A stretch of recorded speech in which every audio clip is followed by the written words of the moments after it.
So I always wanted to learn Power BI before, but never got the opportunity or chance to use it to get the knowledge and insights of Power BI. So I've been used to working in Excel, analyzing data through Excel and PowerPoint.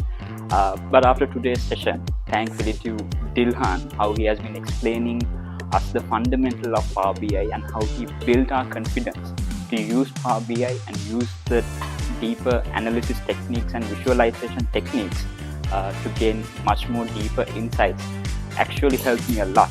So I would like to thank Dhilhan for giving us that opportunity for us to learn and gain confidence in using Power BI, and very specially to SLASSCOM, who has been organizing this event, which helped us a lot.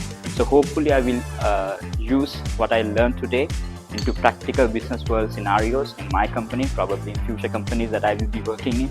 So once again, thank you very much SLASSCOM, thank you very much Dhilhan for giving us this wonderful opportunity to learn Power BI.